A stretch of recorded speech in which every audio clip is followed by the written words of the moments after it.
Need mo ba talaga ng closure para maka-move on?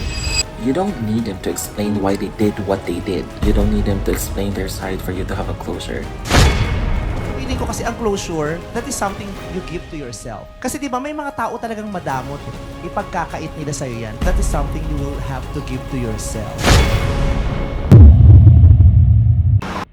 Yo, what's up? This is Real Talk Darbs. And today we're gonna be talking about another interesting topic. Total, hindi naman naluluma ang isyong ito sa bansang ito. Ano nga ba ang dapat pag-usapan kapag may closure? At bakit madami ang humihingi nito kapag may breakup? At required ba talagang magkaroon nito para maka-move on? And of course, what are the things that we may be able to learn from this kind of topic? Let's find out. Before we get to the main issue, let's define first kung ano nga ba ang salitang halos allergic ang mga nang iwan at halos ipagmakaawa ng mga iniwan. And this is closure. According to research, closure means having a sense of understanding, peace, and accepted finality of the relationship, wherein it ended because of loss, rejection, or growing apart. Sa madaling salita, it's letting go. Pero marami pa ring tao who feels that they need to hear what the other person would say before they can declare na talagang tapos na. Now, there is an article that is written by Dr. David Swedo wherein he cited 3 reasons kung bakit kailangan mag-seek ng closure ang isang tao. Reason number 1, it may help you feel better. Sabi niya, kapag alam mo daw ang reason kung bakit kayo nag-break, you're likely to feel less anxious. It's like having the inside scoop that stops you from wondering all sorts of unrelated stuff and gives your mind a break. Number 2, it may help your behavior in future relationships. Now, iba kasi ang alam mo ang dahilan versus sa naiintindihan mo ang dahilan. Sa simula, honestly, hindi mo pa ito makukuha. But after your emotion subsides, mas nagkakaroon na daw tayo ng awareness na may pagkakamali din daw pala tayo or pagkukulang na hindi lang puro sisi sa ex kung bakit kayo naghiwalay. Once acknowledged, it can lead to positive changes in how someone acts in future relationships. Number 3 reason bakit nagsisik daw ng closure, it may help you feel more satisfied with future relationships. Siyempre, wala ka na sa era na naghahanap ka ng masisisi. And you're now starting to appreciate kung sino yung mga nagsistay. Kahit pwede ka rin naman nilang iwan. And improve yourself more. You don't put pressure sa mga taong nagiging parte ng buhay mo dahil ikaw, buo ka na at kontento ka na.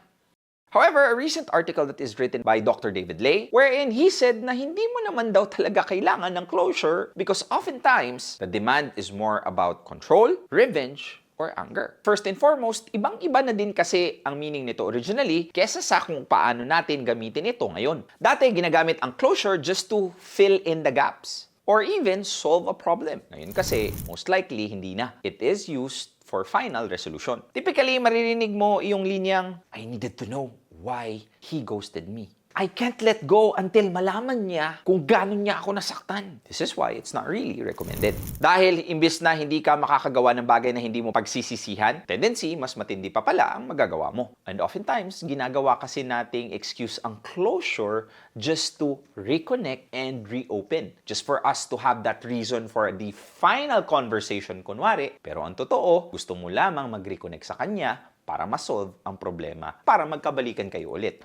So what are the 3 things that we may be able to learn from this kind of situation? Number 1, sometimes closure is just a reminder that not everything in life needs ending. And that's okay. Naturally, tayong mga tao, gustong-gusto natin ang happy ending. Growing up, ganun kasi ang nakagisnan. From movies to teleseries. Kapag hindi pa maganda yung nangyayari, it means hindi pa ending. That's why most of us keeps on pushing to have that closure. Kasi we have that belief na kung matatapos man, dapat happy ending. However, we also need to accept na hindi palaging ganun. Number 2, true closure is about facing negative emotions. I'm sorry pero for those people who feel na kailangan nilang makausap ang ex para maka-move on, but I think mas kailangan mo talaga munang harapin ang sarili mo bago siya. Why? It's because vulnerable ka pa eh.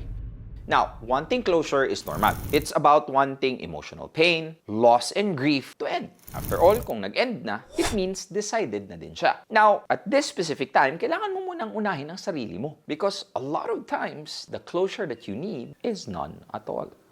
Number 3, closure doesn't mean forgetting. It means understanding and accepting. Isa sa mga bagay na natutunan ko, after the pain subsided, kapag hindi na masakit sa tuwing naalala mo siya, doon mo na naalala yung mga magagandang nangyari. You remember the good things, and you kind of miss it. But you understand why both of you had to end. Ang closure pala ay hindi pag-move on, but it's moving forward. Because you will never be the same again after they came. Real talk. Bigyan mo yung sarili mo ng 6 months. 6 months of focus on yourself and not on the idea na kailangan mo ng closure. Truth be told, let's not expect our exes to tell straight to our face kung bakit biglang ayaw na nila. Harsh yun. Kaya maraming nang-ghost. Kasi kahit anong choice man ang piliin nila, it would still hurt us either way. Remember that most breakup needs time before you eventually realize what went wrong. Huwag mo nang pilitin muna. Don't ask for closure, tapos magkikita kayo, mag-shave ka. Kasi, baka hindi closure yung gusto mo. Yeah, boy. Remember that problem in a relationship shouldn't be fixed through sex. You're just applying a band-aid to a heart surgery. Give yourself a time to heal and think. After all, closure happens right after you accept that letting go and moving on is more important than projecting a fantasy of how the relationship could have ever been.